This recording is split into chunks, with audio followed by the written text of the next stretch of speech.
Hello and welcome back to my channel. If you're new, my name is Megan and I'm a sustainable life and style blogger at ACTEEVISM.com. I have seen these things I regret buying videos floating around YouTube lately, and I wanted to take a sustainable, low waste, zero waste take on it. I'm going to be talking about 10 different low waste, zero waste, sustainable things that I regret purchasing and what you can do or buy or make instead. The first thing I regret buying is mason jars. When I started my sustainability journey, I wanted to get into buying bulk and storing things not in plastic bags, and all of the photos that I saw online under the hashtag zero waste, all of that, everything was stored in mason jars. And I, as someone who's very influenced by the sustainable aesthetics that I saw on Instagram, thought that they all had to be matching mason jars or literal mason jars from the Mason brand. That is not true. I have to take medication every day with my water, and so I have it in this ball mason jar. Very nice, brand new mason jar that I bought, and I bought a whole pack of these. Do I use them? Yes, but I still regret buying them, and here's why. Something else that I started focusing on when I started on my low waste journey was buying things in glass instead of plastic. I did this because a lot of times plastic bottles or bags when you buy things at the grocery store are only intended to be used once, aka single-use plastic, and I wanted to move away from that and use things that were more durable or recyclable. And so I started buying a lot of things in glass jars. Like I would buy peanut butter from Mara Naltha, I think that's what it's called.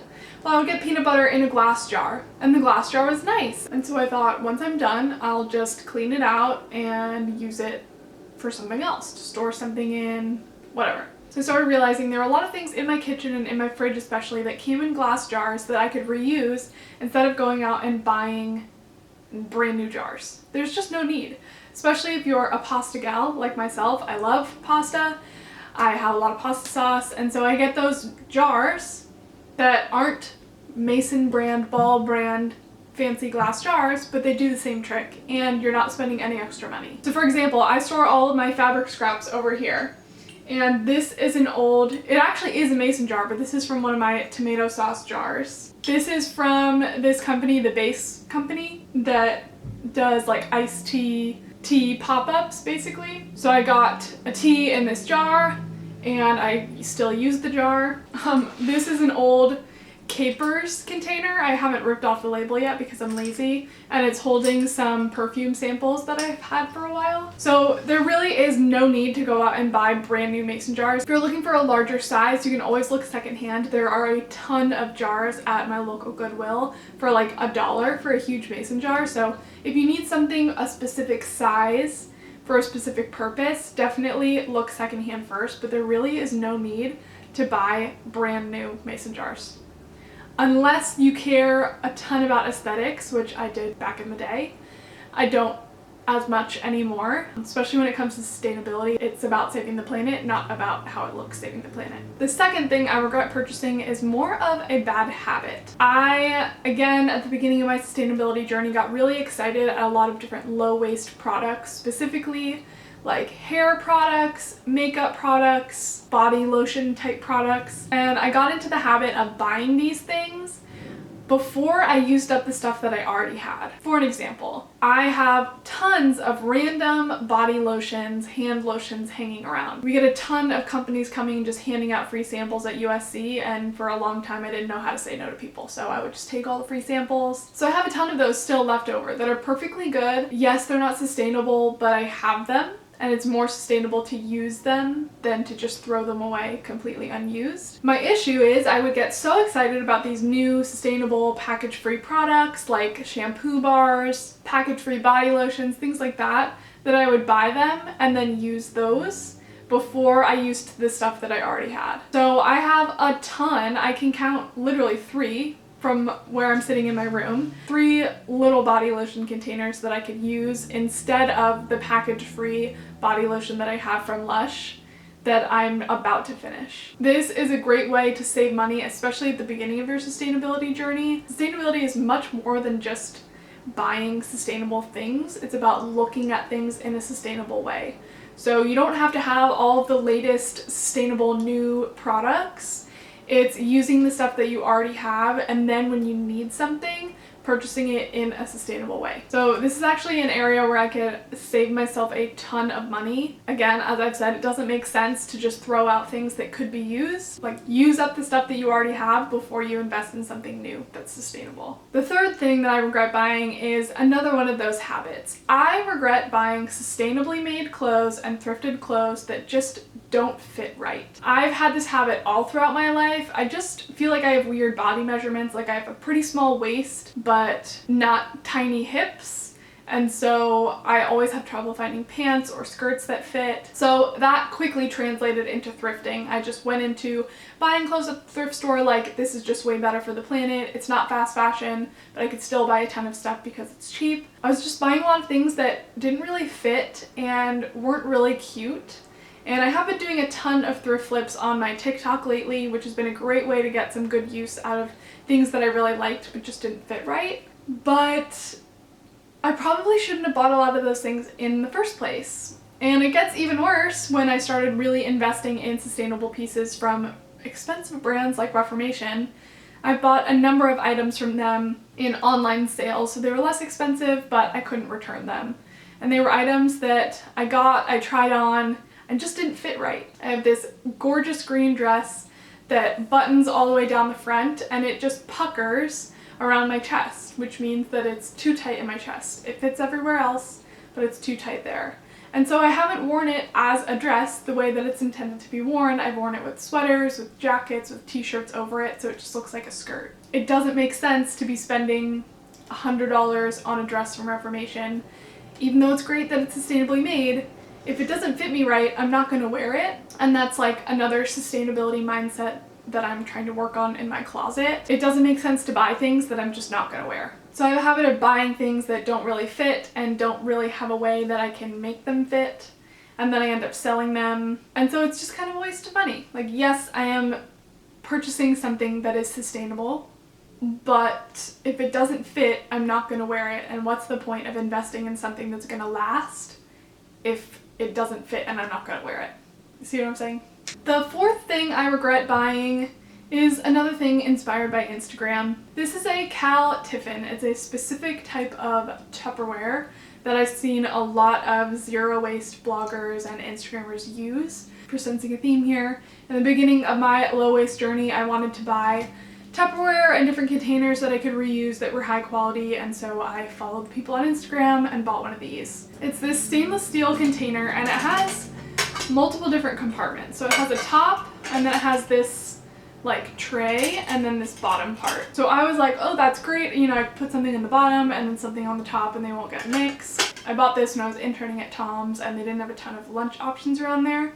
So I was bringing my lunch every day. Because it's stainless steel, you can't put it in the microwave. You could put it in the dishwasher, you could put it in the fridge, but you can't put it in the microwave, which for me was fine when I was working at Tom's because they had bowls and plates and things that you could heat up in the microwaves that they had there.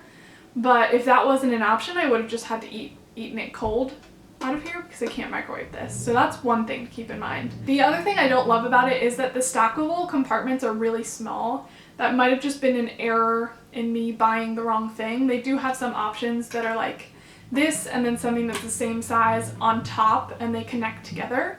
That way you can have a lot more food or snacks in there. So I think I just purchased the wrong one, but again, it's an example of something that I saw on Instagram that I thought would make me sustainable just because I have it.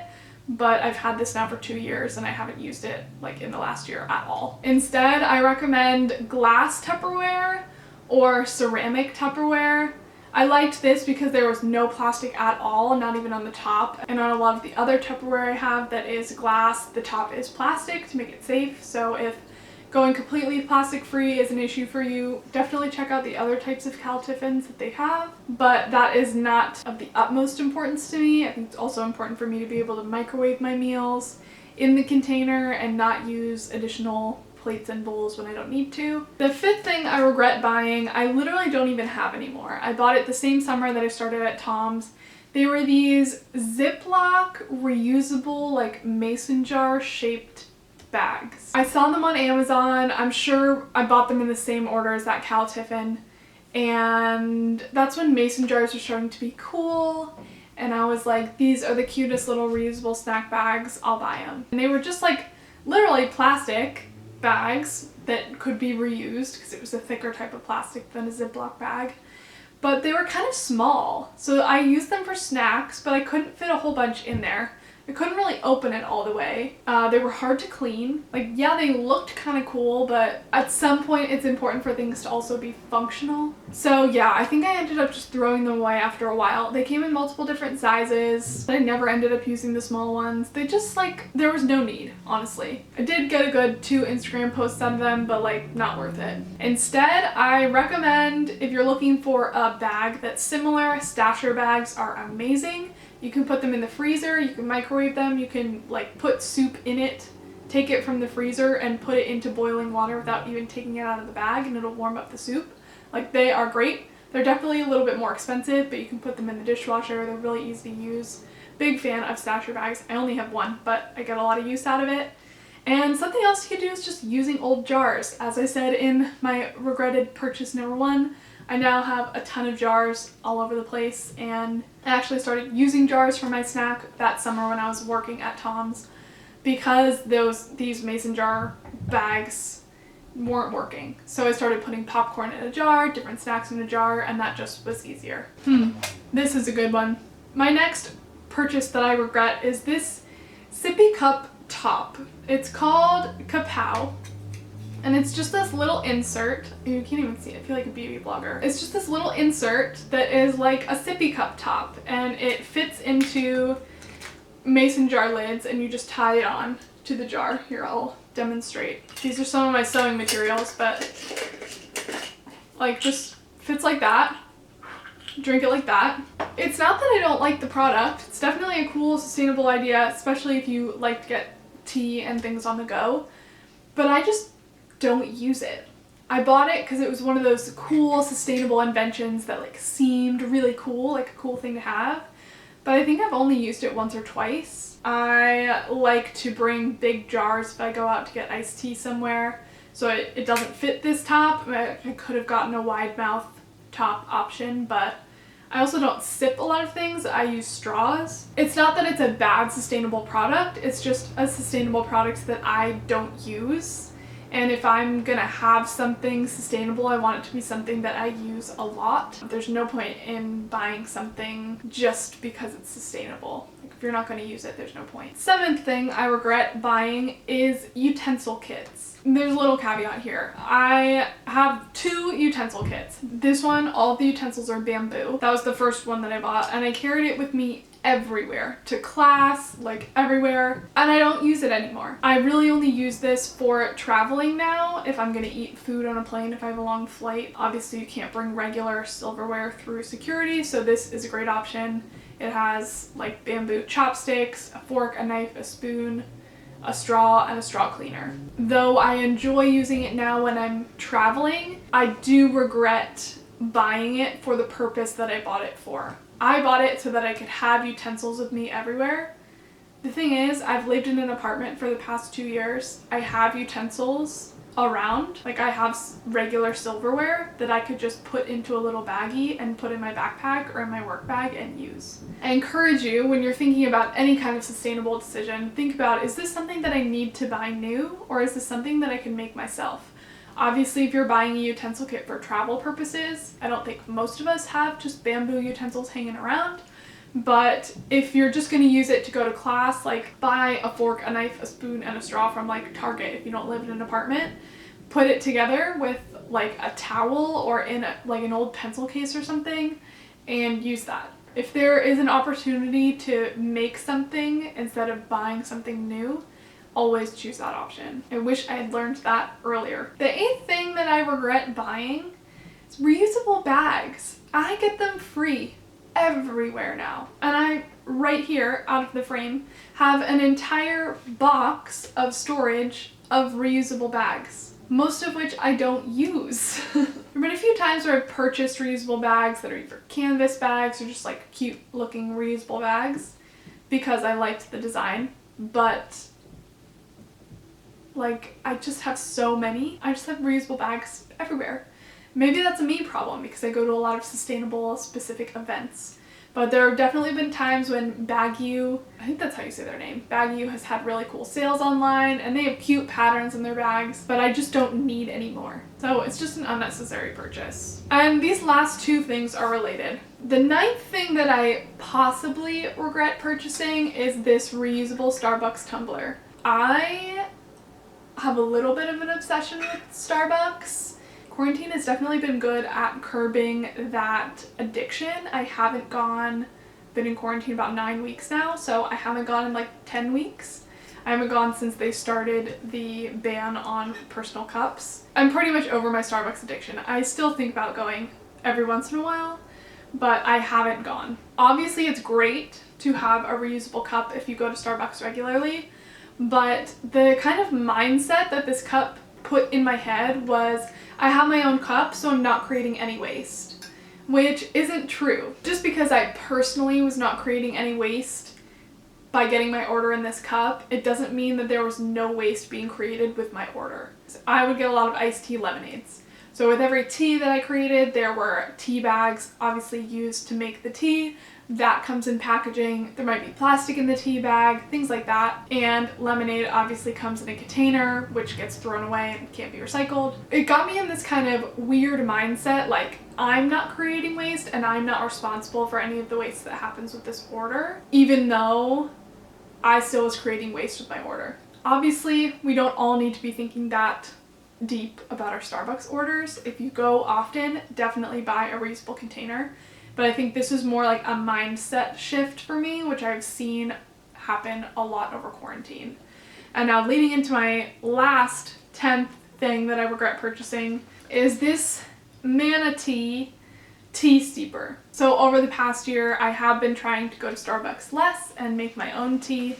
And I try not to have tea bags that have plastic in the actual bag. Plastic has chemicals that are endocrine disruptors, and I have endocrine issues. That's just one of the ways where I try to take control of my health and also be better for the planet. And so I've started trying to buy loose leaf tea, and I saw this tea steeper in Target because I spent a lot of time in Target, and it's a little manatee, and you open it up and you put the loose leaf tea and you connect it back, and the little manatee like hooks onto your little teacup. He is really cute. I will give him that. The issue with this little manatee is that it doesn't work for all of the loose leaf tea that I have. I bought this really fine graded, I don't know if graded's the right word, but really fine loose leaf tea that if I put it in here, like most of it comes out of the little steeping holes, which means that in order to drink that tea, I need to go buy a different steeper. So again, it's not that I regret making this purchase because it is something that I use, but it's not the best option that I could have purchased, and so now I need to make another purchase where if I kind of sat down and thought about it in the first place, I could have bought a stainless steel something that was finer, something that could have worked for a bunch of different types of tea and not just one that is cute. I hope that you guys found this video helpful. I'm also planning on doing a video with 10 sustainable things that I don't regret buying, and I'm pretty sure there's more than 10 things that I don't regret buying, but I think it's important to have that kind of things I do regret, things I don't regret. But I do hope that this video was helpful. I tried to give a lot of reasoning behind why things didn't work for me. I'm not saying that none of these products could potentially work for you, but I think sustainability is a really personal thing. It just depends on what you do and what you do a lot, and the things that would just make the most sense for reducing waste or using reusables in your own life. If there's one thing that you take away from this whole video, it's that Instagram might be a little bit misleading when it comes to low-waste lifestyles. While sustainability can be a certain aesthetic, it's really important for the intentions behind your purchases to also be sustainable and not just to have things that look sustainable. If there's anything sustainable that you have purchased that you regret, comment down below so we can avoid that mistake as well. I want this to be a big resource for as many people as it can be. So thanks for watching, and I will catch you in my next video.